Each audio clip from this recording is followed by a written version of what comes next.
Bonjour à tous. Bonjour à tous, nous sommes au début du mois de Shevat. Chodesh Tov à tous. Nous allons avancer aujourd'hui avec le 15e chapitre de Tanya. On va revoir rapide qu'est-ce que nous avons déjà appris les semaines précédentes et voir qu'est-ce qu'on est en train de faire aujourd'hui avec ce 15e chapitre. Jusqu'à là, dans le 14e chapitre qu'on a vu, le dernier cours qu'on a vu, c'était juste avant les vacances, on va dire, de fin d'année pour certains. C'était un cours dans lequel on a parlé sur le fait que chacun peut être un Benoni, mais pas forcément chacun peut être un tzaddik. On a vu aussi, au début du Tanya, le fait que chacun jure deux serments, soit un tzaddik et soit pas un rachat. Comment on peut avoir le double? Et on a expliqué comme quoi il y a deux différences entre le fait de demander à quelqu'un soit un tzaddik et soit pas un rachat. Ça, c'était la dernière fois. En deux mots, si on résume ce qu'on a vu jusqu'à présent, parce que là, aujourd'hui, on va passer à autre chose. On a vu que le Benoni, la personne intermédiaire, c'est quelqu'un qui peut gérer on va dire pas seulement la conduite extérieure, mais il peut toujours gérer l'instantané. Sur le long terme, c'est une autre chose, et personne ne lui demande d'agir sur le long terme pour l'instant. Pour l'instant, on lui demande d'agir sur l'instantané, qui est par la pensée, la parole et l'action, dès qu'il y a quoi que ce soit qui se passe, il puisse être en contrôle, et pas être contrôlé. Là, on va parler des trois prochains chapitres, chapitres 15, 16 et 17. On va voir quelle est la valeur du travail. Très d'actualité. Est-ce qu'il faut mettre un gilet jaune et aller faire ce qu'on appelle des manifestations à longueur de journée? Je ne critique pas aucun mouvement, mais je dis, est-ce que la Torah, elle est dans une idée qu'il faut rester et être assisté, ou bien il faut faire des efforts? Et on va voir justement quelle est l'importance de faire des efforts. Pourquoi la Torah, elle est tellement pour l'idée que tout doit venir avec un effort. Un effort, c'est pas forcément veut dire qu'il faut travailler 10 heures par jour, pas forcément qu'il faut vraiment se fatiguer sans limite. Mais faire des efforts, ça veut dire faire en sorte qu'il n'y a rien qui arrive gratuitement. Quand je dis gratuitement, pas forcément en termes d'argent, mais en termes de fatigue. Et on va voir que tu peux parfois avoir un tzaddik qui est appelé, qui est quelqu'un qui ne sert pas Dieu. Toi, tu vas dans le texte. Et parfois, tu peux avoir quelqu'un qui n'est pas un tzaddik, et que lui, il est appelé quelqu'un qui est en train de servir Dieu. Comment est-ce possible? Au sens du... On va tout de suite voir le texte, tout de suite voir. D'accord? Qu'est-ce qu'il faut faire pour être appelé un Oved Hashem? Qu'est-ce qu'il faut faire pour être appelé quelqu'un qui sert Dieu? Dans le chapitre 16, on va explorer le monde du Benoni, le monde de l'intermédiaire en interne. On sait très bien, chacun d'entre nous, comme on a vu, que nous n'attend pas de nous d'être un tzaddik. Et combien de fois tu as envie de faire quelque chose de la meilleure manière possible, et le fait est qu'entre la volonté et le fait de descendre à l'action, c'est pas si facile que ça. Et troisièmement, on verra dans le chapitre 17, on reviendra au premier verset qui a été écrit dans la préface, dans la première, même avant l'index du Tanya, tout au départ, dans la couverture du livre, que le Mozakin est écrit, qui karov elecha davar meod beficha bilvafra lasod. Sache que en vérité les choses sont faciles, sont abordables, sont proches de toi, et que si tu veux, tu peux vraiment. Ok. Aujourd'hui, on va voir, comme on l'a dit tout à l'heure, le plus important, en commençant par le premier des trois sujets, qui est la première partie du chapitre 15. Quelle est la différence entre quelqu'un qui est né sur la montagne et quelqu'un qui a grimpé pour arriver en haut de la montagne? Alors, chaque fois, on a l'habitude, en général, de parler de l'importance avec quelqu'un qui a fait des efforts pour monter d'échelle en échelle, de niveau en niveau. Finalement, il arrive au haut du sommet.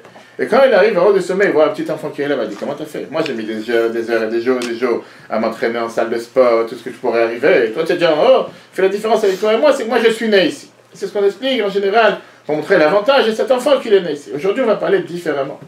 On va parler de l'avantage, l'importance de celui qui fait des efforts pour y arriver. Bien sûr, c'est trop facile d'y être sur place, comme aucun effort. Mais quelle est l'importance de quelqu'un qui a fait un effort? Regardons d'abord, pourquoi la Torah donne une telle importance et au travail, et à la fatigue, et aux efforts, puisque dans le monde dans lequel on vit, rappelle-toi, on va voir une phrase magnifique à la fin, mais je la garde pour la fin. On vit dans un monde où les gens veulent avoir tout facile, tout instantané. Tu rentres dans un restaurant, tu veux déjà voir l'assiette avant que tu aies commandé. Quelqu'un, il n'a pas la patience ça fait une demi-heure que j'attends. Qu'est-ce que tu voulais? Que les gens, ils te détectent ta pensée avant de rentrer au restaurant pour savoir qu'est-ce que tu attends et qu'est-ce que tu veux recevoir. Les gens veulent avoir tout facile, tout rapidement. Je ne parle pas des jeunes, que avant de rentrer dans une société, la seule chose qu'ils cherchent d'abord, c'est combien de vacances, combien de repos, etc.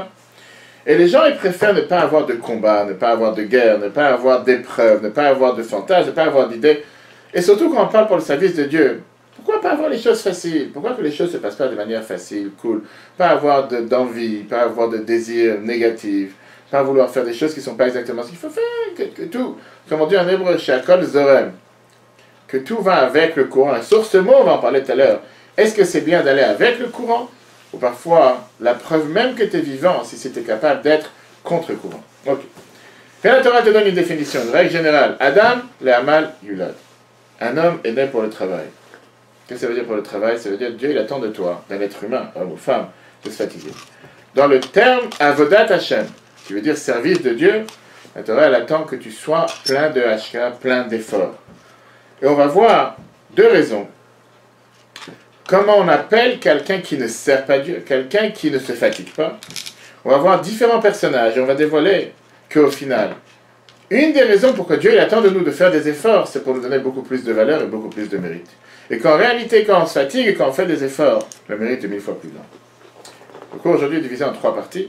Premièrement, qui est mieux, un tzaddik ou un benoni? Un juste ou une personne intermédiaire? On va tout de suite voir surtout en termes de qui est appelé un serviteur de Dieu. Deuxièmement, qui doit faire le plus de guerre et de combat. Et troisièmement, comment agir et comment pouvoir faire les choses contre sa nature. D'abord, si on parle en règle générale, on sait qu'on a toujours deux personnages. On a ce qu'on appelle celui qui est appelé le tzaddik. Alors aujourd'hui, c'est un nom qu'on donne à tout le monde. Dès que tu entends quelqu'un dans la rue, tu dis quel tzaddik, cher ami, pourquoi pas. Quelqu'un qui est appelé un tzaddik, ça c'est une idée. Pourquoi pas, il est appelé un tzaddik. Mais là, on va parler des tzaddik comme le Tanya nous explique. Quelqu'un qui est dans le service de Dieu, il est un tzaddik. Ceux qui servent Dieu tout le temps, avec le bien, avec la doucha, qui n'ont jamais eu affaire avec la sainteté, qui n'ont jamais eu affaire avec le mensonge, avec le mal. Et après, tu as ce qu'on appelle les Baalei Tshuva. Qu'est-ce que ça veut dire Baalei Tshuva? Quelqu'un qui fait Tshuva, quelqu'un qui a rencontré le mal, qui a eu des périodes difficiles, qui connaît les plaisirs du monde, qui connaît les endroits noirs, les endroits obscurs, qui connaît les intérêts ou les mensonges qui peuvent se passer parfois dans le monde. Et néanmoins, à un moment dans sa vie, il a décidé de faire un changement, et de sortir de cette obscurité et commencer à servir Dieu. Qui est plus grand? Est-ce que le tzaddik est plus important?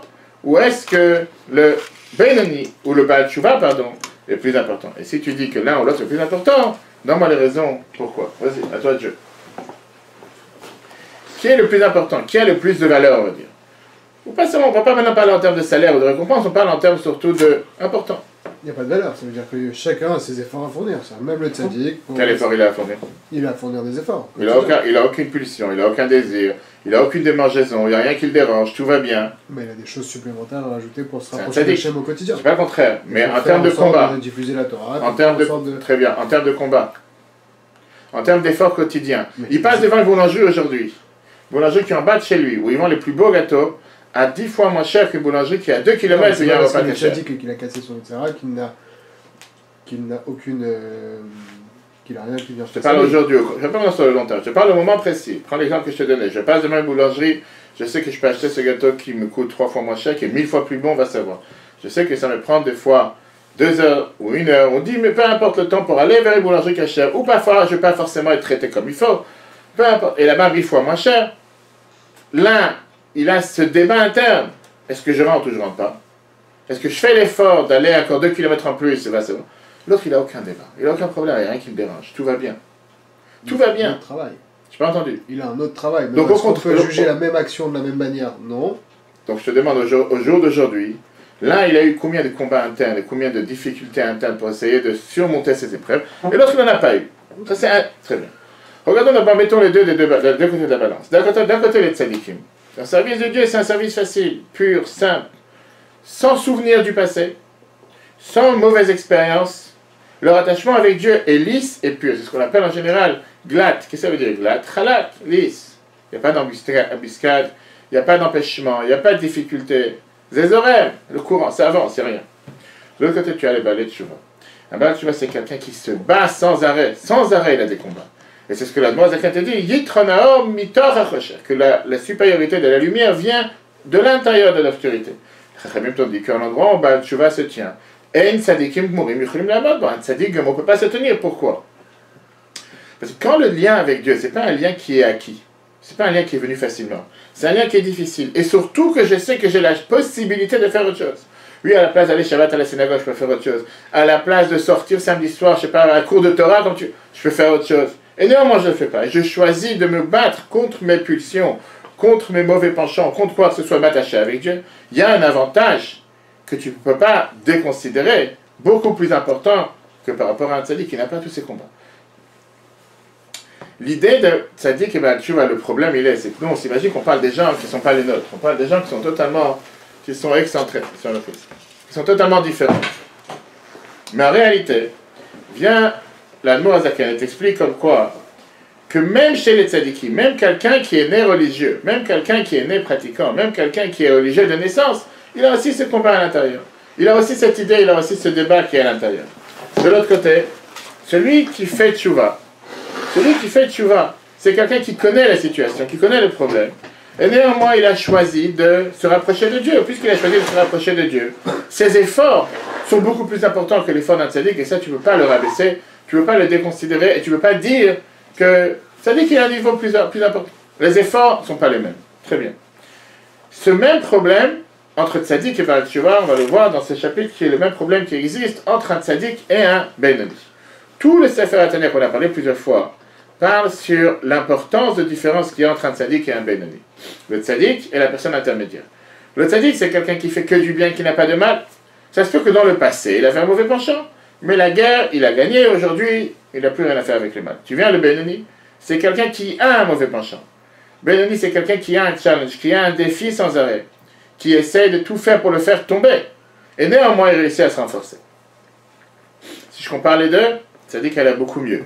De l'autre côté, en termes d'avantages et de qualité, en termes d'effort, le benoni il est beaucoup mieux. Pourquoi? Parce qu'il est constamment en train de travailler. C'est pas quelque chose d'acquis. Il est constamment, pas seulement en contrôle, en train de se battre. Dans le prochain chapitre 15, le mot Zaken, tu commences avec le mot Ubazé Yuvan. Et avec ça, on va comprendre. Et tu apprends les phrases qu'a dit le prophète dans Malachi, prophète Malachi chapitre 3, verset 18. Veshaftem uritem ben tzadik la racha ben oved elokim la asher lo avdu. Venez, on regarde. Venez, on analyse la différence qu'il y a. Il te donne 4 personnages. Prophète Malachi. Tzadik, Racha, le serviteur de Dieu, ou celui qui ne sert pas Dieu. Tu as 4 personnages. Quelle différence entre les 4? A priori, la question que tout le monde se demande. Quelle différence entre un tzadik et un oved elokim, quelqu'un qui sert Dieu? Pourquoi le prophète a fait ici 4 séparations qui pourraient sous-entendre le fait que tu peux avoir peut-être un tzadik qui n'est pas oved elokim ou le contraire? Viens, l'Admor Hazaken et te dit, c'est quoi un tzadik? Un tzadik, il n'est pas appelé un oved elokim. Oved veut dire serviteur, mais le mot oved au présent, qui sert Dieu. Un tzadik, il est appelé un eved Hashem, un serviteur de Dieu. Quelle différence entre quelqu'un que tu appelles un serviteur aujourd'hui, donc c'est un nom que tu lui donnes sur sa plaque, quand tu rentres dans son bureau, ou quelqu'un qui sert Dieu? Oved, quand tu dis quelqu'un qui est un Oved Elokim, quelqu'un qui sert Dieu aujourd'hui, c'est au présent. Quelqu'un qui est constamment en train de travailler. C'est un ouvrier. Quand tu dis un Eved c'est un titre. Tu dis à quelqu'un, lui c'est un serviteur, lui c'est un employé, lui c'est un infirmier, lui c'est un médecin. Quelqu'un qui a déjà reçu le titre. C'est un diplômé de la faculté. Il a déjà reçu le diplôme, il n'est pas en train d'apprendre. C'est pas un étudiant. Il a déjà appris. Aujourd'hui, il est déjà considéré comme tel. C'est un serviteur de Dieu. Très bien. Puisqu'il est un serviteur de Dieu, notamment, il cherche déjà, il a passé cette phase de combat. Aujourd'hui, j'ai le titre, ma plaque, je suis un serviteur de Dieu. Avançons à un autre point important. La différence entre un Oved Elokim, qui est appelé un serviteur de Dieu, quelqu'un qui sert Dieu maintenant, et un Eved, on voit qu'il y a une différence entre Eved Hashem et Oved Elokim. On sait très bien que dans le nom de Dieu, il y a différents termes. Hashem, quand on dit Yud Kever, qui est le tétragramme, c'est quelque chose qui vient représenter les voies surnaturelles. Elohim, c'est le compte numérique 86, qui est le compte numérique la nature, vient représenter les voies naturelles. Qui veut dire un Oved Elohim, quelqu'un qui sert Dieu maintenant, il se bat constamment contre sa nature. Ça, c'est le titre qu'on donne à un benoni.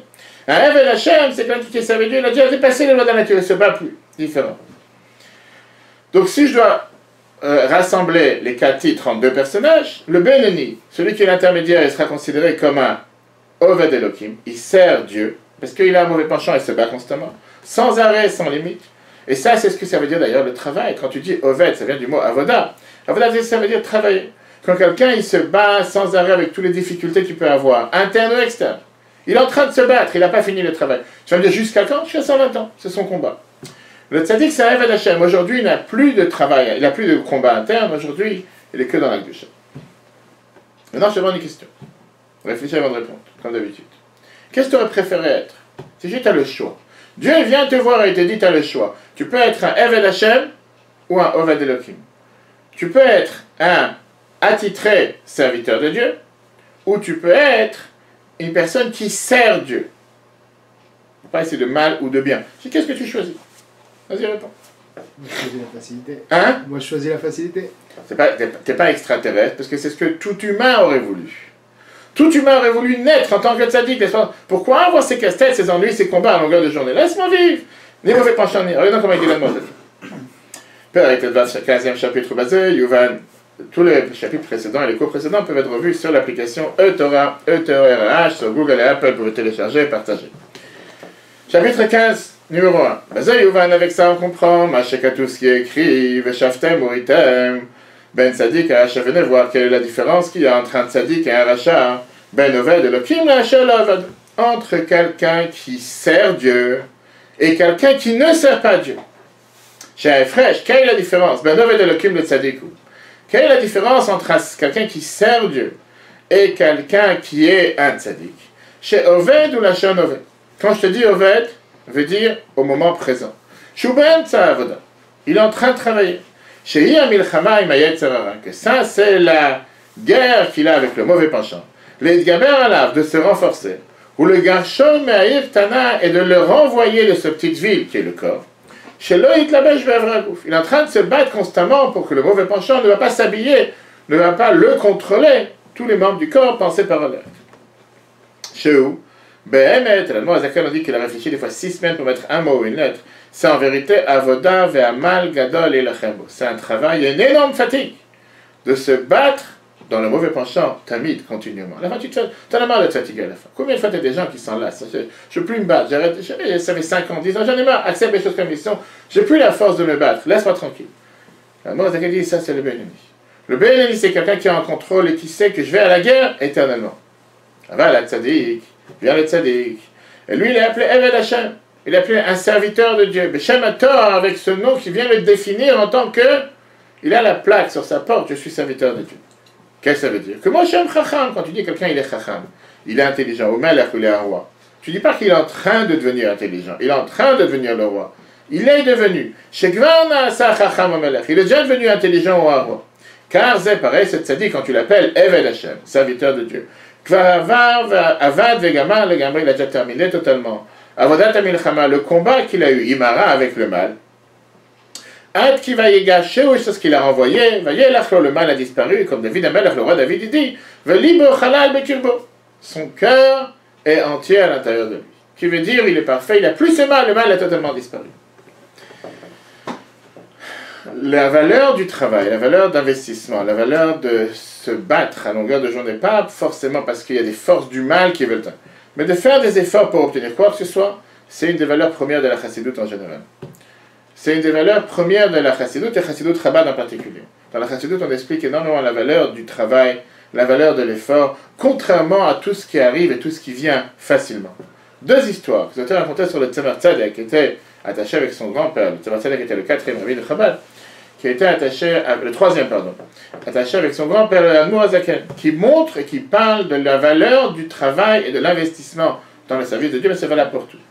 Première histoire, on dit que l'Admour Azaken est venu avec son petit-fils, le Tzemar Tzadek, et il a demandé une bracha, pardon, un grand-père est venu avec son petit-fils, le Tzemar Tzadek, il a demandé une bracha, une bénédiction, pour que la Yirat Shamayim, que la crainte de Dieu qu'il a, arrive de manière automatique.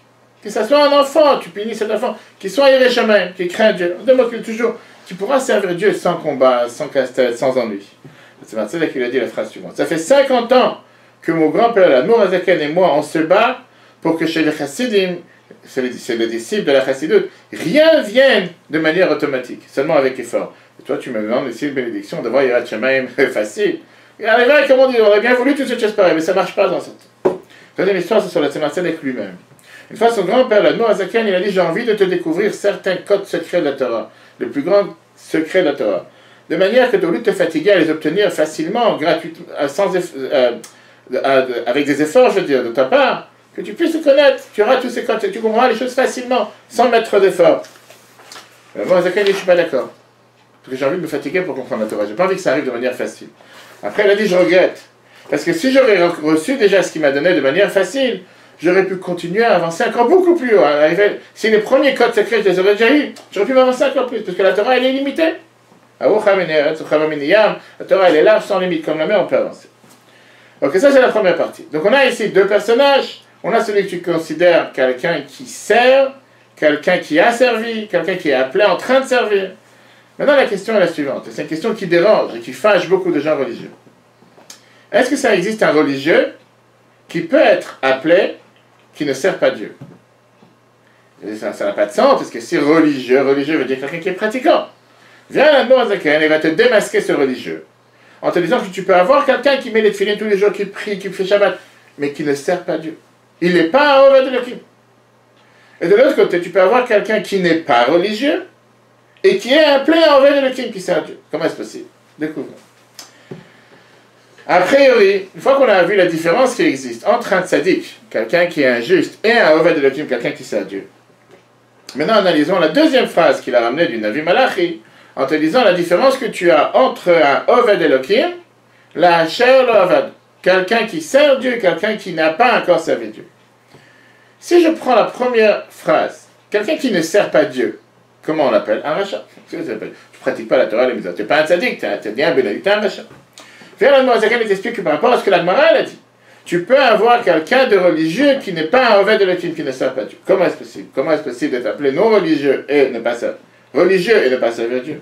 Par définition, religieux, c'est quelqu'un qui fait les mitzvot. Quelqu'un qui ne fait pas les mitzvot, il n'est pas religieux.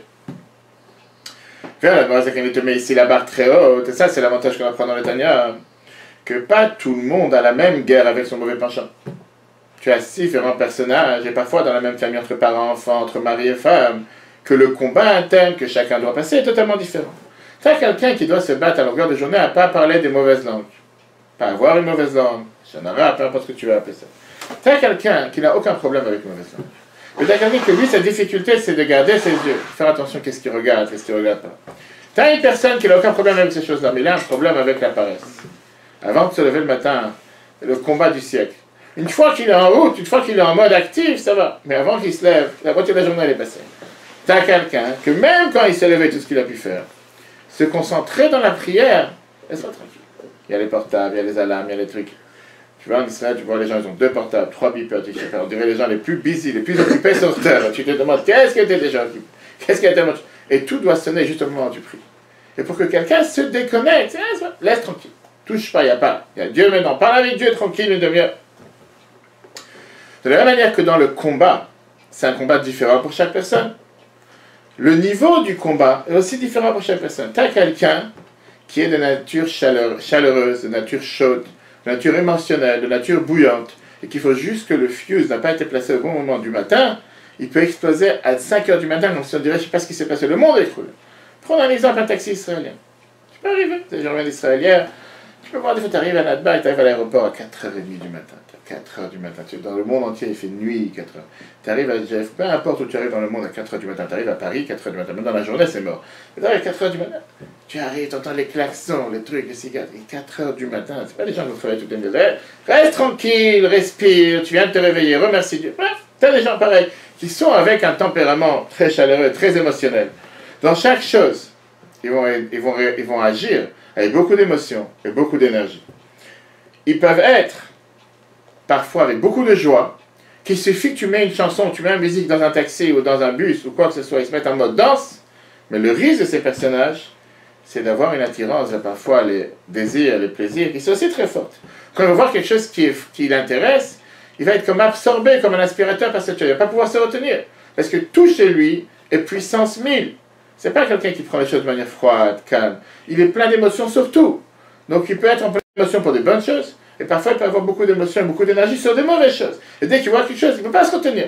Là, après, il va peut-être pleurer pendant 10 minutes pourquoi il a fait une telle bêtise, mais peu importe. Tout est en plein d'émotions et tout est en plein de chaleur. C'est un autre personnage, que ce personnage, c'est quelqu'un qui est totalement froid. Quelqu'un qui, ça veut dire qu'il est froid, c'est quelqu'un qui ne réagit à rien. Ça veut dire, si je te demande quel est le personnage que tu aurais voulu être. Quelqu'un que tu ne peux pas l'enflammer avec rien. Il s'émotionne de rien. Il ne comprend pas pourquoi les gens s'excitent quand ils ont une nouvelle voiture. Il ne comprend pas les gens pourquoi ils sont partis en vacances et sont très contents. Il ne comprend pas pourquoi les gens qui ont déménagé dans une nouvelle maison sont pleins de joie. Un enfant arrive sur terre, va te dire à moitié mort, Mazal Tov. C'est quand il va savoir le pauvre, il a eu encore une fille, il va avoir un garçon, il n'est jamais content. Peu importe, tu te dis, mais qu'est-ce qui peut faire que cette personne va être plein de joie et plein d'émotion? C'est quelqu'un que sa femme lui demande, qu'est-ce que tu as préparé, qu'est-ce que tu veux manger aujourd'hui, ce que tu fais, c'est bien. Comment c'était la journée? Comme d'habitude.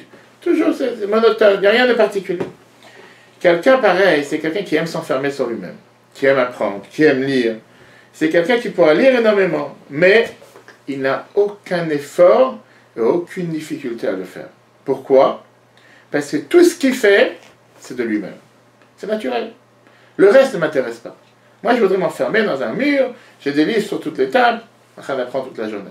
Il n'a aucune attirance pour rien, ni pour sortir, ni pour jouer, ni pour manger, ni pour s'amuser, rien. Rien ne m'intéresse. La seule chose qui m'intéresse, c'est de m'enfermer et apprendre. Il cherche rien d'autre. Donc, on peut dire, il n'a aucun combat. On a pu penser que ça, c'est quelqu'un qui est la meilleure des personnes sur Terre. La meilleure des personnes, il n'a aucun combat avec le mauvais penchant. Il n'a pas une mère qui n'aurait pas voulu avoir un tel enfant. Il casse rien, il touche à rien, il ne fait pas d'écrabouillage n'importe où, il coupe rien. Tout va bien. Néanmoins, puisqu'il fait seulement ce qui l'intéresse, ce qui est facile pour lui, viens, le Morazakin te dit, d'après ce qui est écrit dans la Gemara, il fait tout sauf servir Dieu. C'est servir une chose pareille. Tu peux mettre être filé toute ta vie et t'es appelé quelqu'un qui n'a pas servi Dieu. T'es filé une autre chose. Pourquoi? Parce que tout ce qu'il fait, c'est pas par amour de Dieu. Pas parce que Dieu l'a demandé de le faire. C'est parce que c'est ce qu'il a envie de le faire. On dit en hébreu, machébal. Ce qui m'intéresse aujourd'hui, c'est ce que j'ai envie de faire aujourd'hui. Et puisque c'est bien pour lui, puisque c'est facile pour lui de le faire, il le fait. Le jour où ça devient dur, ou le jour où il n'a plus envie de le faire, qui dit qu'il va continuer à le faire? Il le fait parce que c'est son intérêt. Quand quelqu'un il sert Dieu contrairement à sa volonté, j'ai pas envie de le faire, et néanmoins je le fais, là il commence à servir Dieu. Là il commence à être appelé à Oved Hashem. Fameuse histoire, qui est racontée dans tous les livres, on a vu ça il y a quelques semaines, on vient de finir le Chumash Bereshit. Comment est-ce possible? Et on dit ça tous les matins. Tout celui qui fait les korbanot. Tout à l'heure, j'ai quelqu'un qui m'a posé une question. Est-ce que je dois aller faire les korbanot tous les matins dans la celui-là ou aller au mikveh? Qu'est-ce qui est le mieux? Je dis, c'est deux choses différentes. Pas mélanger les deux. Qu'est-ce qu'on dit tous les matins dans la prière? Une fois qu'Abraham il a pris son fils en sacrifice, pré-sacrifice qui ne s'est pas passé, viens la Torah dit Atayadati ki yireh Elokim. Maintenant je sais que tu sers Dieu. Je viens de découvrir Abraham. Que tu crains Dieu. Ki yireh Elokim, c'est l'équipation qui craint Dieu. Tu fais ce que Dieu te demande. C'est un des 10 tests, un des 10 épreuves. La question qui est demandée, comment est-ce possible que tout ce qu'il a fait jusqu'à présent, c'est pas appelé servir Dieu? La seule chose, tout d'un coup, il va sacrifier son fils, la chose la plus folle sur terre. Là, maintenant, il sert Dieu. D'ailleurs, on sait ce que le Satan, il est venu se plaindre à Dieu. Et Dieu, il a dit à Abraham, je t'en supplie, tiens-toi fort pour ce test, qu'on ne dise pas que tout ce que tu as fait jusqu'à maintenant ne valait rien. De qui tu parles? Tu parles de quelqu'un qui a eu tellement d'épreuves, être jeté dans une fournaise en feu. Ouais, tout ce qu'il a pu passer jusqu'à maintenant. 10 épreuves qu'Abraham il a eu. Tout ça, ça vaut rien. Maintenant, la Torah te dit, on dit ça tous les matins. Maintenant, je sais que tu sers Dieu, parce que tu es prêt à égorger ton fils. De quoi tu parles? Et la Chassidut t'explique, c'est très simple. Jusqu'à maintenant, tout ce qu'Abraham il a fait, c'était pas contre son tempérament. Abraham, qui est connu comme le Isha Chesed, l'homme de bonté, Abraham, qui n'était jamais Gvura à rigueur, allait maintenant faire du mal à son fils. C'est quelque chose qui est inconcevable pour Abraham. C'est quelqu'un qui donnait du Chesed à tous les passants, donnait à boire et à manger à tout celui qui passait dans la rue. Tout d'un coup, il va faire quelque chose qui est contre sa nature. Là, tu as appelé quelqu'un qui sert Dieu. Jusqu'à présent, tout ce que tu as fait, c'était Imazerem, c'était avec le courant, pas un fait spécial. Quand on parle du courant, il y a une halakha intéressante. Il y a une halakha qui te dit la chose suivante. Tu as un oiseau qui est descendu, qui est tombé d'en haut, d'une maison, d'un arbre, il est tombé de très haut, et il est tombé dans le fleuve. Et tu as une crainte, est-ce que cet oiseau il est devenu kasher, il est devenu taref ou il est encore kasher? On sait très bien, qu'est-ce que ça veut dire une treifa? Pas seulement qu'il est taref, ça veut dire qu'il a eu un défaut interne, il a eu une plaie interne que tu ne peux pas découvrir. Et à ce moment-là, qu'est-ce que tu vas aller tuer cet oiseau, faire la shrita pour le manger? S'il est taref depuis le départ, il vaut mieux pas en profiter. Viens là, la tu dis la phrase suivante. Rambam, le roi de Shrita, chapitre 9. Même s'il est tombé sur l'eau, il va aller nager sur l'eau contre le courant, je suis sûr qu'il est en bonne santé. Mais s'il va avec le courant, tu as un problème. Peut-être que d'abord il est mort, pas forcément qu'il est vivant, et surtout le fait qu'il suit le courant, c'est la meilleure des preuves qu'il y a quelque chose qui ne va pas avec lui. Parce que s'il aurait été capable. D'ailleurs, avec les poissons, on dit la même chose. Comment tu sais, un poisson, c'est les vivants ou morts? Un poisson qui essaie d'aller contre le courant, pas tout comme tous les autres, tu sais qu'il est vivant. Quelqu'un qui suit le courant, peut-être qu'il est en train de suivre tout le reste, sans forcément faire la même chose. C'est que la halakha, elle te dit que le fait d'être capable de nager contre courant, c'est une preuve que tu es vivant. Le fait que tu n'es pas capable d'aller contre courant, que tu suis le courant comme un mouton, automatiquement, c'est une preuve que forcément, il y a quelque chose qui ne va pas. Prochain paragraphe, Moazuken te dit que même avec ce qu'on vient d'expliquer, que dans le tzaddik et le Benoni, il y a la différence entre Oved et Elokim. Alors, celui qui sert Dieu et celui qui ne sert pas Dieu. Dans le Benoni lui-même, il a aussi ces deux combats. Il a aussi cette phase numéro 1 qui est appelée un Oved Elohim, qui est en train de servir Dieu constamment. Et tu as celui qui est l'Oved qui ne sert pas Dieu. C'est quoi le Oved Elohim? Celui qui se bat sans arrêt avec son mauvais penchant et le gagne. Le Avado, c'est celui qui est, il va te dire, Metsunan Betivo, celui qui a toujours froid de nature. Il y a des gens que rien les bouge. J'en connais malheureusement. Pas celui qui est en face de moi. Mais tu as des gens que quoi qu'il arrive, ils sont froids. Ah, je sais rien. Ah ouais, c'est bien. Ah ouais, t'es parti. Ouais, c'est bien. T'as fait ça. Ouais, c'est bien. Rien qui peut les exciter. Rien. Tu t'es assis à un mariage. Ta meilleure amie, ton meilleur ami, bouge, fais quelque chose, sois réveillé, danse. Ah, Mazel Tov. Rien. Il n'y a rien que... Froid de nature. Le mort c'est la plus pire des choses qui peut arriver à une personne. D'être quelqu'un qui ne réagit à rien, qui est considéré comme un mort. Il n'y a rien qui le bouge, il n'y a rien qui le réveille, il n'y a rien qui l'émotionne, il n'y a rien qui... Sans aucune passion. Ce même personnage peut servir Dieu tous les jours dans sa tête. Dans la réalité, il est appelé quelqu'un qui ne sert pas Dieu. C'est quelqu'un qui est tellement déconnecté. Je te dis, je t'ai raconté ça une fois. J'étais une fois à Munich. C'était, je crois, en 95-96. Et on me disait que le fils, le matin, c'est à 7h moins 5. C'est important, fait très carré, c'est pour les Allemands. Dans la synagogue, le matin, je suis rentré. Après, je suis parti voir les pays ex-yougoslaves, les Balkans. J'étais là-bas, peut-être une demi-heure. Il y avait 25-30 personnes dans la synagogue. Tu n'entends pas un bruit. 25 personnes qui sont venues pour prier Shachari, c'est pas juste qu'ils sont venus pour dormir. Il y a une chaise qui bouge, il y a un livre qui tombe. C'est un paradis sur terre.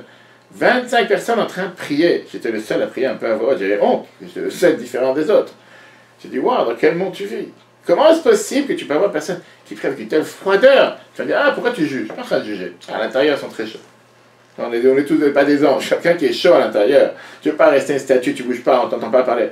Et comme ils sont rentrés comme ça, ils sont sortis. Peut-être ça a changé depuis. Peut-être c'était 25 ans. La Moshe il te dit, quelqu'un qui est froid pareil, il apprend la Torah pourquoi? Parce qu'il est amer à l'intérieur. Il est tellement amer à l'intérieur, ça se peut qu'il fait les 613 commandements si c'est possible. Et il a appelé quelqu'un qui ne sert pas Dieu. Regarde le texte. Le Beneni, dans le Beneni, Yeshgam Ken Shtei Madrigot. Dans la personne intermédiaire, tu as aussi deux niveaux. Tu as le Oved Elohim, celui qui sert Dieu. Rachel le Oved de celui qui ne sert pas Dieu. Mais il faut faire attention. Afal Piken néanmoins. Et le rachat, il n'est pas un rachat. Pourquoi? Il n'a pas fait un péché toute sa vie. Comme on l'a expliqué dans le chapitre 14, ça ne veut pas dire toute sa vie, ça veut dire au moment où on parle. Vegam, qui aime que la mitzvot, chef Shalom le Kaiman, il a aussi accompli toutes les mitzvot qu'il peut faire. Fait Talmud Torah, Keneged Kulam, en plus l'étude de la Torah plus important que tous les mitzvot. Velo, Pasik, pour même dire, c'est qu'il n'a pas arrêté à un moment d'apprendre la Torah. Tu parles de quelqu'un qui est au top des tops, le plus grand tzaddik sur terre. Et là, c'est quoi son problème? Shereino, c'est Shum Milchama Mayetza. Il n'a aucun combat avec son penchant. Le Natsro, pour le gagner, à l'aider Or Hashem, par la lumière de Dieu. Ameir, un Nefesh Elokit, qui est clair dans l'âme divine. Chez Memoar, qui est dans sa tête. La Shalit à la lèvre, qui règne sur le cœur, Kaniska à lèvre, comme on l'a dit tout à l'heure. Pourquoi? Pourquoi il n'a pas de combat? Parce que son mauvais penchant n'est pas contre lui. Le Vatlo, pour le faire annuler, de perdre du temps, Metorato de sa Torah, Vavadato, son service de Dieu. Ve'en Sarich Lilchomimokla. Il n'a aucune guerre à faire avec son mauvais penchant. Son mauvais penchant, il dort. Il est content. Est-ce qu'on dit chaque mère aurait voulu avoir un enfant pareil? Toujours des 10, toujours des bonnes notes, toujours bonne conduite. Que Gon, moi, je vais te donner un exemple. Chez Matmid, c'est quelqu'un qui est assidu dans son étude, Betivo Mitolato, de manière naturelle depuis sa naissance. Pourquoi? Et là est le piège. Parce qu'il a cette mauvaise humeur, si on peut dire, ou il a cette amertume interne qui fait qu'il préfère s'enfermer dans ses livres. Je vais voir le monde. Tiens, une chanson, laisse-moi tranquille. Mais pourquoi? Pareil, il n'a aucune guerre à faire avec les envies des femmes, avec tout ce qui est dans le monde féminin. Pas parce qu'il n'est pas attiré par les femmes. C'est quelqu'un qui est froid naturellement. Et donc il n'a pas toute cette pulsion, toute cette émotion, toute cette énergie qui peut surmonter dès qu'il va voir quelque chose qu'il n'est pas habitué. Et pareil, dans tout ce qui est les autres envies et plaisirs du monde présent. Ou il lui manque un sentiment de plaisir bétivo naturellement. Je dis, tu vas aller au restaurant, pourquoi pas? C'était bon, ouais, la même chose. Tu vas aller un autre jour, l'étage, pourquoi pas? Rien, tout est... C'était bon. Et la vérité, je vais te dire, malheureusement, dans les couples, une des choses qui peut parfois détruire un couple, c'est le fait, de ce qu'on a vu, je ne sais pas si on a vu ça avec toi dans un autre cours, d'être avec cette coldness, avec cette froideur envers une personne, envers un enfant qui a ramené un examen avec un 7, un 8, peu importe, envers ta femme qui te demande qu'il a fait un effort pour toi, ton mari, et tu réponds avec une telle froideur, rien, tout est la même chose. La personne en face de toi, mets-toi une balle dans la tête, c'est plus facile. Qu'est-ce que tu vas faire avec quelqu'un pareil? Chaque chose que tu demandes, c'est toujours la même réponse. Bien, l'Agmara a raconté une histoire pareille. Et on va tout de suite voir comment, justement, l'Agmara te raconte que parfois, servir Dieu contre ta nature, c'est ça qui est appelé servir Dieu. Et quand tu fais pas quelque chose qui est contre ta nature, j'ai pas envie de faire telle et telle mitzvah, et tu la fais quand même, là tu sers Dieu. Et si tu fais parce que tu as envie, des fois tu risques quoi? Tu vas dire, qu'est-ce que c'est ma faute? J'ai eu une fois un débat avec des Bachurim, des élèves de Yeshiva Bnei-Brak, c'était à 25-30 ans. Et je leur ai dit qu'un juif, la Gemara te dit qu'un juif qui fait tchouva, il est beaucoup plus élevé que quelqu'un de tzaddik. Il fait c'est pas ses bêtises. Je fais, pourquoi des bêtises? C'est la Gemara qui le dit, numéro 1. Oui, il y a certaines personnes qui pensent qu'ils connaissent mieux, peut-être. Ok, parenthèse. J'ai dit, mais. Alors ils m'ont dit comme ça, j'aurais dit, vous savez, comme un cheikh arrive aujourd'hui, il y aura le locomotive du train, il y aura les wagons du train. Les premiers dans le premier wagon, ce sera les balais tchouva. Les tzaddikim, ils seront à la fin. Qu'est-ce que j'ai pas dit? C'est une bombe. Comment tu peux oser dire que je suis fautif, que je suis né dans une famille religieuse? Je te dis les arguments. Je suis fautif, que je suis né quelqu'un pratiquant. Je suis capable avec les fautifs maintenant. Je parle de quelqu'un que la Torah te dit, quelqu'un qui fait des efforts constamment, quelqu'un qui essaye de changer sa nature, et quelqu'un qui fait aucun effort. C'est de ça qu'on parle. Et quelqu'un qui ne fait pas d'effort, qu'est-ce que tu veux que je te dise? Il est appelé, pas à servir Dieu. Regarde l'histoire que la Gemara te raconte. Rabbi Hanina ben Teradion, c'est un des 10 martyrs, qu'on en parle tous les jours de Kippour, qui a été tué sur le service de Dieu. Là-bas, c'était un grand dans la Torah. Il enseignait la Torah avec un danger de risquer sa vie, alors que le Romain l'avait interdit. Est-ce que ce Rabbi Hanina peut rentrer au Gan Eden? La réponse, elle est pourquoi il ne rentrerait pas? Il mérite. La Gemara te raconte à Avodah Zarah, page 18a. Tu regarderas après au bureau. Rabbi Hanina, il demande à Rabbi Yossi ben Kisma une question bizarre. Est-ce que je suis apte à entrer au Olam Haba? Je parle de ce Rabbi Hanina. Rabbi Yossi lui dit cette question. C'est sûr. Toi, au Olam Haba. Ça, c'est ce qu'il aurait dû lui répondre. À la place, Rabbi Hanina, il lui dit, dis-moi quelque chose que tu as fait de particulier. Est-ce que tu as fait quelque chose de bien dans ta vie? Regarde le discours. Rabbi Hanina, il dit, oui, une fois j'ai fait quelque chose de particulier. C'était un Purim. J'avais mon porte-monnaie dans la poche. Et j'avais plein d'argent perso. Je venais de gagner au loto le matin. Peu importe. Et Purim, j'ai ramassé de l'argent pour la tzaka. Et j'ai mélangé les deux. Et je ne savais pas qu'est-ce qui est le mien. Je n'ai pas compté qu'est-ce qui me reste ou pas. À la place de commencer à réfléchir et faire des calculs de ce matin, j'avais gagné 2 millions, je les garde. Et ce qui est en plus, je donne à la tzaka. J'ai décidé, tu sais quoi, je ne sais pas quelle est la différence, c'est Purim. Je donne tout à la tzaka, laisse-moi tranquille. Rabbi Yossi lui dit, ah, puisque tu as fait ça, tu mérites d'aller au Olam Haba vers le que Dieu fasse que moi je sois avec toi. C'est plus raison qui t'appelle. La Noazakan te demande la question dans Torah. C'est quoi cette histoire bizarre? Parmi toutes ces histoires que la morale te raconte, que des fois tu dis mais je comprends rien. C'est quoi ce dialogue? Tu parles d'un juif qu'on te dit qu'il n'a pas arrêté une minute d'apprendre la Torah, qui s'est fait tuer parce qu'il était en train d'enseigner la Torah. C'est quelqu'un qui était un des plus grands de sa génération. Tout ça, ça vaut rien. Il lui dit, est-ce que tu as fait une histoire dans ta vie? Quand si tu viens de découvrir qu'il y a un Dieu sur terre. Moi, c'est très simple. Tu as 2 types de personnages. Tu as un personnage qui est enfermé, que naturellement il préfère s'enfermer dans un livre, s'enfermer dans une étude, voir un film. Et il a envie d'apprendre la Torah, pas parce qu'il aime apprendre la Torah. Il a envie d'apprendre tout court, il cherche à apprendre. Tu as quelqu'un qui est toujours de bonne humeur. Et pour ça qu'il a donné la tzaka. Rabbi Hanina, il avait le débat avec lui à l'intérieur de lui. Est-ce que le fait que j'apprends la Torah tout le temps vient du fait que j'aime apprendre? Parce que c'est ce que ma passion, c'est mon désir, mais pas parce que c'est ce que Dieu il a demandé? Ou bien je le fais parce que c'est ce que Dieu il a demandé, je suis en train de me battre à la place de faire autre chose. Et j'essaie de consacrer une heure pour apprendre. Rabbi Yossi lui a dit, est-ce que dans ta vie tu as fait une chose contre ta nature? Une seule chose. Il lui a dit, oui, à Purim, j'ai donné l'argent à la tzaka. Qu'est-ce qu'il a voulu lui dire? Il a dit, moi qui est de manière naturelle intéressé à m'enfermer sur moi-même, en train d'être appris dans mon livre, c'est une nature qui en règle générale est contre vouloir partager et distribuer. C'est des gens qui sont enfermés, qui sont radins. Quelqu'un va venir lui demander à la tzaka, il va sortir la dernière pièce qu'il a d'1 centime, qu'il ne sait pas quoi faire avec depuis des années, et là, il va la donner à quelqu'un d'autre. C'est des gens qui sont en général renfermés sur eux-mêmes. Ils ne sont pas là pour partager et distribuer. Et donc, il s'est dit, le fait que j'étais d'accord de donner la tzaka, et de la donner de telle manière, j'ai combattu ma nature, j'ai fait quelque chose qui était hors norme, quelque chose qui n'était pas ce que j'ai l'habitude de faire. Rabbi Yossi lui a dit, si c'est comme ça, c'est la preuve que ce que tu fais, tu sers Dieu. Pas seulement avec cette action, avec tout ce que tu fais. Parce que si tu n'es pas capable de te surmonter tes pulsions, tes épreuves, tes difficultés, en ça, par ça que tu fais quelque chose qui est hors de ta nature, il y a un doute, et tout le reste, tout ce que tu fais, tu es un pleuvé de cul. Maintenant qu'on a appris qu'il y a des situations dans lesquelles on doit faire des efforts, et on voit qu'il y a des situations dans lesquelles on n'a pas d'efforts à faire. Et la question qui est demandée, c'est qu'en règle générale, tu vois des gens, que tu veuilles ou pas, qui ont cette nature de manière tellement facile de vous voir faire ce que Dieu il attend. Alors qu'est-ce qu'il doit faire cet homme-là?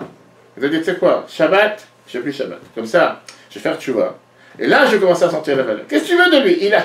Quand tu as dit tout à l'heure, Al-Tzadik, il est déjà dans le bon chemin, il fait déjà tout ce qu'il faut. Qu'est-ce que tu veux lui dire? Tu vois, tu veux rien parce que l'autre il a des efforts à faire. C'est de ma faute que j'ai une pulsion. J'adore faire Shabbat, j'adore mettre finie, j'adore manger kasher. Qu'est-ce que tu veux que je fasse? Et on voit que même avec ces gens-là, la Noazik te dit qu'on a un devoir de se fatiguer. Peut-être, en fin de compte, on devrait dire, c'est bien de vouloir se fatiguer, mais quelqu'un qui peut faire les choses de manière facile, de manière naturelle, la brioche, je suis content pour lui. Pas tout le monde a obligé de se fatiguer. En deux mots, la question avec quoi il termine ce premier paragraphe aujourd'hui. Quelle est la valeur de la fatigue? Est-ce que je dois constamment chercher à faire des efforts, constamment vouloir me dépasser, constamment vouloir faire en plus, ou bien il y a un moment où je peux dire stop, ça fait 10 ans, 15 ans, 20 ans je travaille, laisse-moi tranquille, avance. Maintenant je prends ma retraite, 50 ans, retraite. Qu'est-ce que je vais faire après? Je sais pas, mais au moins j'arrête de travailler. Qui a dit que je dois toujours être... La Noazik te dit, écoute une chose, quel est le déroulement psychologique de l'âme divine à l'intérieur de l'humain qui se passe quand quelqu'un doit faire un effort? Quand tu as une volonté vers un côté, et la volonté de Dieu te tire vers un autre côté, quelle est en règle générale l'action naturelle, automatique que tu aurais voulu faire? Je vais avec ce que j'ai envie de faire. Pourquoi Dieu? Je n'ai jamais vu, je ne sais pas fait ce qu'il veut. Qu'est-ce qui va faire que j'ai envie de faire quelque chose qui est contre ma volonté? C'est-à-dire qu'en réalité, ça passe d'abord, pas seulement par ce que je vais faire, c'est pas d'abord ce qui se passe dans le cerveau. Le cerveau est sentiment. D'abord comprendre pourquoi je dois faire ce que Dieu attend de moi. Si j'ai pas compris quel est le but de faire ce que Dieu attend de moi, pas forcément quand j'aurai une telle pensée, la première des choses qui viendra, c'est de vouloir faire ce que Dieu veut. Je vais vouloir faire ce que moi j'ai envie. Après ça, une fois que j'ai compris qu'est-ce que Dieu veut de moi, comprendre qu'est-ce que ça va m'apporter. Pourquoi moi, en tant qu'être humain, création de Dieu, créature de Dieu, je dois faire ce que Dieu attend de moi. Et pour ça, la Torah vient et te dit, tu dois développer un sentiment d'amour envers Dieu. Quand tu développes ce sentiment d'amour envers Dieu, automatiquement tu es amené à vouloir faire ce que Dieu attend de toi. C'est comme dans un couple. Si tu aimes ta femme, si tu aimes ton mari, tu vas vouloir lui faire plaisir. Si tu l'aimes pas, ou tu dis que tu l'aimes, il ne faut pas que ça te coûte quoi que ce soit, ni en temps, ni en énergie, ni en fatigue, ni en dépenses, automatiquement tu ne vas rien faire pour elle. Exactement la même chose. Si je suis en phase, amoureux avec Dieu, automatiquement je vais chercher à faire ce que Dieu veut de moi, même si c'est contre ma nature. Je cherche à faire plaisir à ma femme, même si c'est quelque chose que j'aime pas, mais comme ça lui fait plaisir, je vais lui faire. Exactement la même chose avec Dieu. Et donc, quand quelqu'un finalement, il réussit à passer ce combat, automatiquement il développe un lien direct, profond, amoureux entre lui et Dieu. Parce que plus tu agis de cette manière, plus tu es en phase et plus tu aimes Dieu. Et automatiquement, tu vas t'élever de niveau en niveau, jusqu'au jour où il n'y aura plus de combat. Ça sera d'office que ta pensée, et sa pensée sera exactement la même chose. Ça, c'est ce que moi, j'ai dit dans le prochain paragraphe. Il a dit, qu'est-ce qui se passe sur la personne avant de faire quelque chose qui est contre sa nature? D'abord, il faut que tu aies ce qu'on appelle Bina. On revient à l'acronyme de Chabad. Mais d'abord, Bina qui veut dire l'intellect, la méditation, réfléchir. Après, ça date, qui veut dire internaliser, prendre toute cette idée que tu viens d'avoir de manière externe et te dire qu'est-ce que je fais avec dans ma vie de tous les jours concrètement. Comment je mets ça en application. Après ça, tu vas voir la crainte de Dieu. Ça représente la Gvura. De ne pas vouloir faire quelque chose qui n'est pas la volonté de Dieu. Et après, tu vas arriver à la fin à Avat Hashem, l'amour de Dieu, que puisque je l'aime, je ne peux pas faire quelque chose contre sa volonté. Comme dans un couple. Et au final, après arrivera l'action. Par contre, celui qui fait seulement les choses de manière naturelle, celui qui fait les choses seulement qui dépendent de sa nature, lui, ça lui suffit le fait qu'il est appelé juif. Et le fait qu'un juif fait la volonté de Dieu. Mais à ce moment-là, l'amour qu'il développe envers Dieu, c'est un amour voilé. Un amour caché. Pourquoi? Parce que la fait qu'il fait ce qu'il faut faire, je ne sais pas savoir s'il le fait parce que c'est son personnage, parce que c'est ce que Dieu attend de lui. Mais la reine, c'est pour ça, il ne faut pas tellement méditer dans la grandeur de Dieu. Léolide, le binato pour pouvoir faire naître de ton intellect, ta connaissance, ruach, date, le fait d'internaliser Veirat, la crainte de Dieu dans sa tête, les chamers, pour pouvoir se garder chez l'Ola, de ne pas transgresser des mitzvot négatives.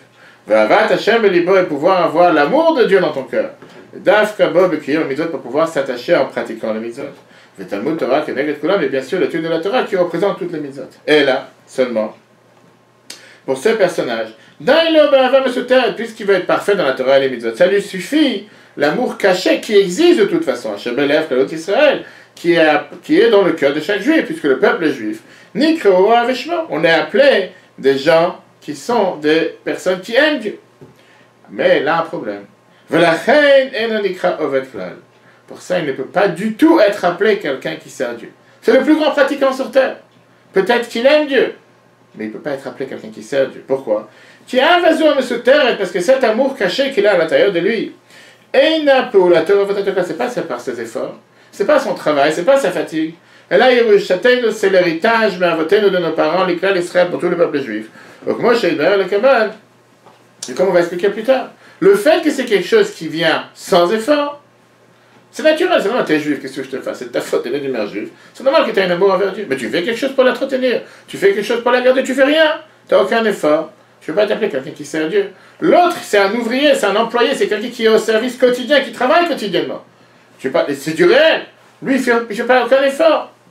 Tu vas lui mettre une grande plaque. C'est quelqu'un qui a fait toutes les mitzvot. Servi Dieu constamment. Par contre, sur un riche qui est venu voir un Torah, vous lui a dit à partir de quand, à partir de quel don que je vais donner, ça va être considéré pour moi que j'ai un tzaka. Et là, vous lui avez répondu une réponse intéressante. Il lui a dit à partir du moment que ça va être difficile à toi de donner. Dès que tu vas sentir une difficulté, c'est là que ça va être considéré tzaka. Qu'est-ce que ça veut dire? Ce n'est pas les chiffres qui comptent, mais qui vont définir la valeur de la tzaka que tu as donnée. Parce que tu as quelqu'un qui aujourd'hui il a gagné 10 millions et il va donner 100 000 en tzaka. Tu n'as pas senti la différence, il a gagné 10 millions. Donc peut-être que les 100 000 c'est énorme, mais pour lui il n'a fait aucun effort. Et tu as quelqu'un qui peut-être aujourd'hui il n'a pas reçu sa paie et il va donner 100 ou 200. Et pour lui ça va faire. Il a senti. C'est dur de le séparer, il n'a pas reçu sa paie encore aujourd'hui dans le Shaddan. Encore aux États-Unis, il n'a pas reçu sa paie. Il a dit que d'Afka, quand tu ressens que tu as fait un effort, à ce moment-là tu as appelé quelqu'un qui a fait la mitzvah. Si on récapitule ce qu'on vient de voir aujourd'hui. Qu'est-ce que ça veut dire Avodat Hashem, servir Dieu? Ça veut dire en deux mots, investir, faire des efforts contre ta nature personnelle. D'aller contre le courant, contre ta nature. Un tzaddik, il est appelé Eved Hashem, pourquoi il est appelé un serviteur de Dieu? Parce qu'il a fini la guerre, il n'a plus de travail à faire. Le Bénéni fait tout le temps la guerre, il est tout le temps en train de se battre, il est tout le temps en train de se contrôler, il est appelé Oved Elokim. Mais, si jamais il a une nature qui le pousse à faire des mitzvot, il n'a aucun désir au plaisir, aux envies, aux passions naturelles, matérielles, il ne peut pas être appelé à Oved Elokim. Alors, on a demandé de parler la question, qu'est-ce qu'il vaut mieux être né sur la montagne ou faire des efforts pour arriver sur la montagne? Et la réponse est très simple. C'est que le plus important, bien sûr, le meilleur, c'est de vouloir choisir toujours l'effort. De faire en sorte, de faire des efforts. Par ça que je médite par le cerveau, j'internalise, je mets ça en application avec cette crainte et amour de Dieu qui vient juste après. Quel message on prend de ça aujourd'hui? C'est très simple. Combien de fois on en a marre de faire des efforts? Combien de fois on en a marre de se battre, de dire que ce soit un régime, la gym, apprendre la Torah, se lever le matin tôt? Soit les efforts matériels, soit les efforts spirituels. On aurait tellement préféré ne pas avoir à faire avec tous ces débats et tous ces efforts. Et pas avoir à se battre avec le mauvais penchant sans arrêt. Parce que, comme on l'a dit tout à l'heure, on est humain. Et tôt ou tard, on s'en lasse. À la fin, tu as tellement marre, tu es tellement fatigué de vouloir te battre à longueur de journée, tu n'as plus envie de te battre. Viens le Tanya et te dit, ne regarde pas l'effort comme un combat qu'il faut terminer, un combat de boxe. Parce que c'est la fin. Regarde ça comme une valeur à part entière. Une valeur à part entière, c'est une valeur, une qualité, une supériorité que Dieu a donnée à chaque être humain de vouloir se battre. Parce que quand on se bat avec ses efforts, tu développes un lien avec Dieu qui est beaucoup plus profond. Regarde ici, ça je dire la plus belle phrase, j'ai regardé pour la fin du cours. Ça finit une fois une massacre de Gemara. Tu as fini déjà la moitié du chasse. Dans le discours de Gemara, tu as, à la fin de la Gemara, tu as toujours un fameux Yehiratson, des bénédictions qu'on demande avec les 10 enfants de Bar Papa, etc. Ça, tu connais. Mais une des phrases qu'on dit là-bas intéressante, on compare les offres de Hachem avec les Yoshvei Kranot. On compare ceux qui sont les serviteurs de Dieu avec ceux qui sont assis dans les quartiers. On va dire dans les tabacs, dans les cafés, etc. Et une phrase qu'on dit, qui dérange. Nous amélim, ve'em amélim. Nous on se fatigue et eux ils se fatiguent. En parlant, en comparant les deux. Nous amélim, on mekablim sra. Nous on se fatigue et on reçoit un salaire. Ve'em amélim, ve'enam mekablim sra. Eux ils se fatiguent et ils ne reçoivent pas de salaire. Quand la question qui demande qu'ils ne reçoivent pas de salaire, ils ne se fatiguent pas. Ils sont assis au tabac toute la journée, je ne sais pas, ils jouent au casino, va savoir ce qu'ils font. Qu'est-ce que ça veut dire eux ils ne se fatiguent pas? Eux ils se fatiguent et ils reçoivent aussi un salaire. Salaire différent, je suis d'accord, c'est deux choses différentes. Une explication merveilleuse qui a été donnée. Dans ce monde dans lequel nous vivons, une des choses que les gens regardent toujours, patron, chef d'entreprise et quoi que ce soit, c'est quel est le résultat. Un employeur, il n'en a rien à faire combien d'efforts tu as fait pour arriver au résultat. Tu es arrivé au résultat, tu as réussi en tant qu'employé de Société Générale de faire gagner 5 milliards en 1 minute. Bravo. Meilleur employé de l'année, tu vas être décoré, tu vas recevoir même une prime. Ah, tu n'as rien fait toute la semaine, tu n'as rien fait tout le mois, c'était une histoire d'une seconde. Tu as bien joué à ce moment-là, tu as gagné. De l'autre côté, s'il n'y a pas de résultat, même si tu t'es fatigué toute l'année, qu'est-ce que j'en ai à faire? Tu vas balader parce que tu n'as pas aucun résultat. Alors que dans la Torah, la vision est 100% au contraire. La Torah ne donne pas de valeur au résultat, elle te donne de valeur à l'effort. Peu importe le résultat. Même si tu n'es pas arrivé à devenir tzaddik à la fin de ta vie. Le fait que tu t'es battu constamment, tout le temps, c'est pour ça que Dieu te récompense. Parce que tu as fait des efforts. Fameuse phrase qui est amenée encore une fois, comme on a vu ça dans le chapitre 6 aussi. Tu vois qu'il est venu voir un rabbin qui lui a demandé comment est-ce fait-il que pour nous les humains, que Dieu l'a créé sur terre, qui nous aime tellement, qui a donné la Torah, tout est facile. Et les anges, ils disent 3 fois Kadosh, Kadosh, Kadosh tous les jours. La vie est belle. Aucun devoir, aucune difficulté. Pourquoi nous on doit se battre? C'est tellement difficile et pour eux les choses sont tellement faciles. Il a dit la fameuse réponse avec la différence du prix que tu payes pour une photo et le prix que tu payes pour une peinture. Le prix d'une photo, la photo elle est 1000 fois plus juste que la peinture. Surtout pour ceux qui comprennent rien dans les peintures. Comme moi. Photo elle est exacte, elle est vraie. Peinture. Comment ça se fait que cette peinture elle te coûte pas 10 000 euros, 20 000 euros? Alors ta photo coûte 1 euro. C'est parce que dans la peinture il n'y a aucun effort. Tu as fait un clic et tu as imprimé. La peinture, la personne a passé 2 ans dessus. 2 ans, peu importe le temps qu'il a passé, c'est beaucoup plus d'effort. Tant bien avec une merveilleuse histoire. Un juif qui s'appelle un juif de d'Angrosini qui est parti à Anvers en Belgique. Il a ouvert un magasin de diamants, comme tous les diamantaires qui travaillent en Belgique. Et à un moment, il a rencontré les shliach de Chabad. Et il a commencé à faire des mitzvot. Félin, cache-route, mais il n'était pas capable de fermer Shabbat. Il dit Shabbat, laisse tomber. Shabbat, c'est l'endroit, le jour de la semaine où je fais le plus de travail. Un jour, il a dit je vais commencer à faire Shabbat. D'accord. Après quelques semaines, arrive un dimanche dans lequel il se dit il faut absolument que je rencontre le rabbin, je raconte ce qui s'est arrivé hier. Catastrophe. L'enfer sur terre. Il dit quoi? Il fait hier, c'était le Shabbat du 24 décembre, le Shabbat, le samedi avant la fin de l'année. Le dernier samedi de l'année, qui est appelé à Anvers le grand samedi. Shabbat Agadol. Le plus grand samedi. Pourquoi? Tous les commerçants juifs d'Anvers savent que si tu es ouvert et tu travailles ce jour-là, tu fais les chiffres d'affaires le plus grand de l'année, ça n'existe pas. Tout le monde va acheter des bijoux pour leur femme, leur ton peu. C'est le samedi du business de bijoux. Il fait toute la nuit, j'ai retourné sur mon livre vendredi soir. Je vais ouvrir demain, je ne vais pas ouvrir, qu'est-ce que je fais? Il fait, je sais, qu'est-ce que je vais perdre? Combien de centaines de milliers d'euros je vais perdre? Le matin, je suis parti à la synagogue. Toute la prière, je ne peux pas me concentrer. Pendant la prière, à la fin, j'ai dit, je vais au moins passer par la rue où il y a tous les magasins et tous les commerçants. Je vois un peu ce qui se passe. Un peu sentir ce qui se passe. Il fait, je rentre dans la rue, les magasins sont pleins. Tous les magasins, ils débordent. Il fait, il n'y a que le malheureux magasin de moi qui est juif, parce que j'ai décidé de tomber sur la tête et de commencer à faire Shabbat, qui est fermé. Et en plus, Dieu fait en sorte que les choses se passent comme il faut. J'ai un ami qui sort de mon magasin à côté, qui me connaît bien. Il m'appelle David. Il fait, David, comment ça va? Qu'est-ce que tu as fait? Quoi tu fermes aujourd'hui? Le meilleur jour de l'année, le meilleur jour de l'année. Qu'est-ce que tu as fermé? Il fallait juste ça. Et moi, je le regarde malheureux, c'est un juif malheureux. Je dis, écoute-moi, j'ai décidé de faire Shabbat. Qu'est-ce que je te fasse? Il fait arrêter activité entre nous. Donne à Dieu 53 Shabbats, 52 Shabbats dans l'année. Un Shabbat, prends pour toi, qu'est-ce qu'il y a?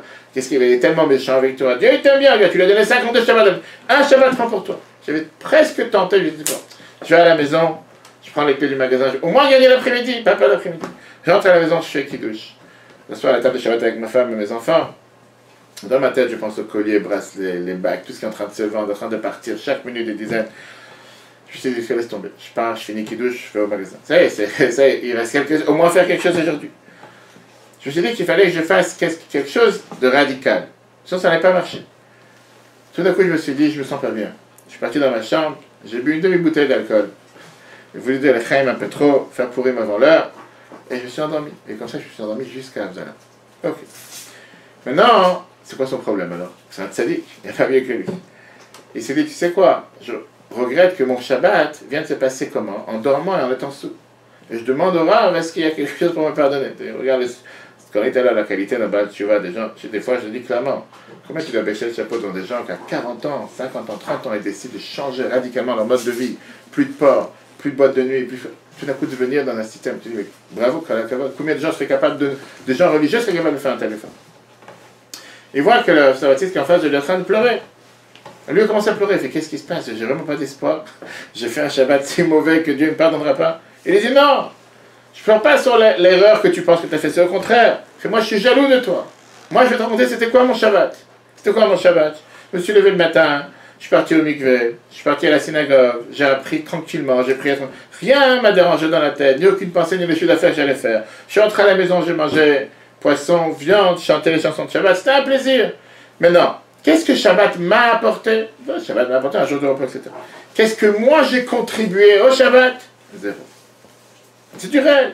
Fait alors que toi, Shabbat peut-être t'a rien apporté, mais t'as contribué tout ton être, toute ta vie, tout ce qui se passe, toutes tes pensées, paroles, t'as contribué pour ce Shabbat. Puisque pendant des années, tu étais habitué à ouvrir le magasin Shabbat et tu t'es renforcé, tu as réussi à surmonter les épreuves. Tu te tiens devant des dizaines de magasins qui sont ouverts Shabbat et néanmoins tu restes sans ouvrir. Il fait écoute, ça c'est une épreuve. Il n'y a pas quelqu'un sur cette planète qui a eu un tel test. Moi je suis jaloux en toi. Comment je peux arriver à avoir une telle qualité, un tel plaisir envers Dieu de faire un Shabbat comme toi tu as fait? Ça c'est le premier cours qu'on a vu aujourd'hui sur le chapitre 15, sur l'importance de la guerre, de se battre contre notre nature. La prochaine fois, on verra si Dieu veut l'importance de l'assiduité dans la bataille. Qui veut dire combien se battre contre nos habitudes. Parce que se battre contre sa nature, c'est une chose. Après, tu dis, il y a des choses que tu as pris une habitude de le faire pendant un certain temps. Comment aujourd'hui tu vas arrêter de le faire? Ça sera la prochaine fois. En attendant, le cours sera en replay sur l'application eTorah, E-T-O-R-A-H, sur Google et Apple. Très bonne journée à tous. Partagez le cours. Et si Dieu veut, à la semaine prochaine.